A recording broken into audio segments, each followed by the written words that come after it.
Hello दोस्तों, जय हिंद। कैसे हो आप सभी लोग? उम्मीद करती हूँ बहुत अच्छे होंगे और अपनी तैयारी भी बहुत अच्छे से कर रहे होंगे। दोस्तों आज हम लोग बात करेंगे जो एमसीक्यू बेस्ड एग्ज़ाम है आपका, तो उसमें तुक्का के बारे में बात करेंगे। तुक्का के बारे में बात नहीं करेंगे, थोड़ा सा साइंटिफिक होगा। एलिमिनेट मेथड देखेंगे कि किस तरह से आप थोड़ा सा अपना तुक्का लगा सकते हो अगर आपको एक दो ऑप्शन में डाउट है, और या फिर लगाना चाहिए या नहीं लगाना चाहिए, सही है कि गलत है, या फिर हम नेगेटिव में चले जाएंगे, तो इस बारे में भी बात करेंगे। तो सबसे पहले तो आपको ना अपना पेपर कंप्लीट करने के बाद ये चीज़ें सोचनी है। पहले आपको जितना भी पेपर आता है वो आपको अच्छे से कंप्लीट करना है। ऐसा नहीं करना है कि पूरे पेपर में आपने शुरू से लास्ट तक तुक्का लगा दिया, फिर आप कह रहे हो कि हम प्रॉफिट में नहीं हैं, तो फिर आप लॉस में चले जाओगे अगर आपने शुरू से लास्ट तक तुक्का लगा दिया तो सबसे पहले आपको जो प्रश्न आते हैं उन्हें आप अच्छे से करिए, पूरा पेपर सॉल्व करिए। उसके बाद आपको ये चीज़ें सोचनी है। जो 1/4 जिनमें नेगेटिव मार्किंग होती है, जैसे कि यूपी पुलिस का एग्जाम है जिसमें 1/4 नेगेटिव मार्किंग है, इसमें आपके 4 क्वेश्चन गलत होने पर एक सही क्वेश्चन कटेगा, तो इसमें मैक्सिमम आपको प्रॉफिट होता है आपको तुक्का लगाने पे। आप चाहे कितने भी आप पहले मॉक टेस्ट में घर पे करके देख लीजिएगा, 6-7 प्रश्नों में तुक्का लगाएंगे तो उसमें 2 तो सही हो जाएंगे, 7 में से 2 तो सही हो जाएंगे, तो उसमें भी आप प्रॉफिट में ही रहोगे।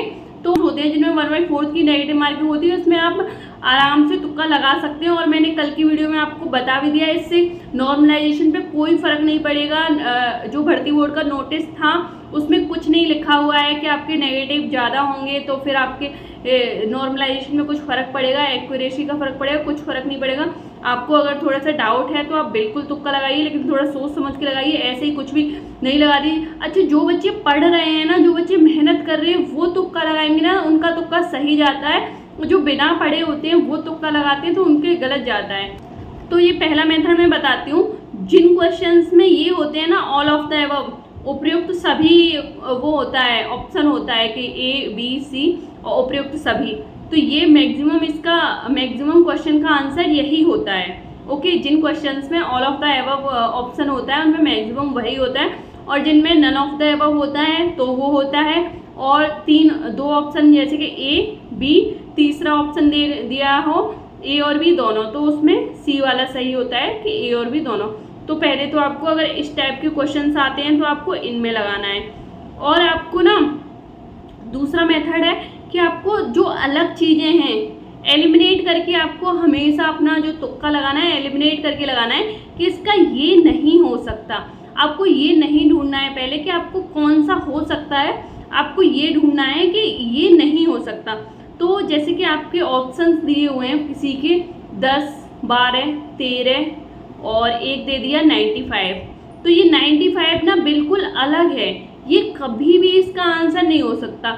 आंसर हमेशा वही होता है जिनमें कन्फ्यूज़न होता है, यार 22 था कि 23 था, 1955 था कि 56 था, 55 में ये डेट है, 56 में ये डेट है, तो बहुत ज़्यादा कन्फ्यूज़न वाले होते हैं ना। उत्तर हमेशा वही होता है, जो सबसे अलग होता है वो आंसर नहीं होता है, तो उसे आप पहले ही एलिमिनेट कर दीजिए। तो उसे अगर आप पहले ही एलिमिनेट कर देंगे तो फिर तो आपके पास 3 ऑप्शन बचेंगे, तो फिर आपके क्वेश्चन के सही होने की प्रोबेबिलिटी और ज़्यादा हो जाएगी। तो 1/4 वाले में बहुत आप आराम से, अगर आप एक ऑप्शन को एलिमिनेट कर पा रहे हो तो आपके क्वेश्चन सही होने की प्रोबेबिलिटी और ज़्यादा हो जाती है। और अगर आप इस तरह से 2 क्वेश्चन आपने एलिमिनेट कर लिए तो फिर तो आपके क्वेश्चन की सही होने की प्रोबेबिलिटी 50-50 हो जाती है। तो आप ज़रूर इन वाले क्वेश्चंस में आप ज़रूर लगाना जिसमें आप एक ऑप्शन एलिमिनेट कर पा रहे हो, 2 ऑप्शन एलिमिनेट कर पा रहे हो। अगर आप जिसमें चारों में आपको कोई भी नहीं आ रहा उसमें भी अगर आप लगाओगे तो आप माइनस में नहीं जाओगे। अगर आप 8-10 में तुक्का लगाते हो तो आप माइनस में नहीं जाओगे, आप रहोगे प्रॉफिट में ही। लेकिन इनमें ज़रूर लगाने हैं आपको जिसमें आप एक ऑप्शन एलिमिनेट कर पा रहे हो या 2 ऑप्शन एलिमिनेट कर पा रहे हो। और मैं एक और बात बताती हूँ, जो A ऑप्शन होता है ना वो मैक्सिमम ऐसा रखा जाता है, जैसे कि अगर आप किसी क्वेश्चन की कैलकुलेशन आप घर पे भी देखते होंगे, किसी क्वेश्चन की कैलकुलेशन थोड़ी सी आपको गलत हो जाती है ना, तो भी आपका उत्तर A आ जाता है। तो A ऑप्शन हमेशा ऐसा रखा जाता है, जैसे थोड़ा सा क्वेश्चन की कैलकुलेशन गलत हो जाए तो भी वो आंसर आ जाता है।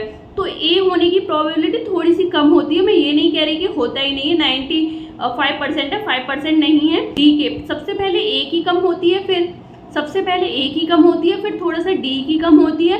B और C में से अगर आप लगाना चाहो, जैसे कि आपको बिल्कुल भी नहीं आ रहे इनमें से अब कौन सा ही लगाना है, तो आप B और C पे जा सकते हो। बाकी का एक मेथड ये भी है कि आप ना अपने पास, आपके पास अगर थोड़ा सा टाइम है, अगर आपका पेपर अच्छे से हो गया है, पहले ही हो गया, इसीलिए टाइम मैनेज बहुत ज़रूरी है, तो आप पहले एक बार सारे ना गिन के देख लीजिए कि ए के 37 ऑप्शन है, बी के 20 हैं, सी के 12 हैं, डी के 50 हैं। तो आप ऐसे इसके इतने ऑप्शन है, इसके इतने ऑप्शन है। मैक्सिमम देखा जाता है कि जो एग्जामिनर होता है वो सबके जो आंसर होता है ना वो बराबर बराबर रखता है कि ए के भी उतने ही हों, बी के भी उतने ही हों, सी के भी उतने ही हों, डी के। तो जो आपका कम होगा ना, अब वो आराम से ऑप्शन लगा सकते हो अगर आपके पास टाइम होगा तो। और ये आप तभी कर सकते हो जब आपके पास टाइम होगा। तो टाइम आपके पास तब होगा जब आप अपना पेपर 3 स्टेजेस में पूरा करोगे। वो जो मैंने पिछली वाली वीडियो में आप लोगों को बताया, आप लोग समझ चुके होंगे।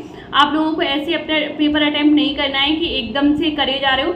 ज़्यादातर देखा जाता है शुरू के 10 क्वेश्चन और लास्ट के 10 क्वेश्चन ऐसे रखे जाते हैं कि बच्चा उनमें फंस जाता है, कि उनकी उत्तर नहीं निकलता, उनका कॉन्फिडेंस डाउन हो जाता है। तो आपको पेपर को अटैम्प्ट करने से पहले क्वेश्चंस स्किप करना आना चाहिए, और जो थोड़े से कैलकुलेटिव है दूसरे राउंड के लिए, फिर तीसरे राउंड के लिए, इस तरह से आप करके देखना। बाकी का आप तुक्का लगाना। अगर आप एक ऑप्शन एलिमिनेट कर पा रहे हो तो बहुत अच्छी बात है, जो सबसे अलग हो उसे एलिमिनेट करिए। 2 ऑप्शन एलिमिनेट कर पा रहे हो तो आपको ज़रूर ही लगाना है। चारों में भी लगाओगे तो भी लॉस में नहीं जाओगे। और वो वाले ऑप्शन में वही आंसर होता है maximum, all of the above, none of the above, A और बी दोनों, ये वाले आंसर्स होते हैं। तो इस तरह से आप लगा सकते हैं। आपके 10 से 15 क्वेश्चंस बढ़ ही जाएंगे अगर आप लगा के आओगे, तो आप नेगेटिव में नहीं जाओगे। उम्मीद करती हूँ आपको वीडियो पसंद आई होगी। अगर वीडियो पसंद आई हो तो वीडियो को लाइक करना, चैनल को सब्सक्राइब करना। मिलते हैं अगली वीडियो में। Thank you so much.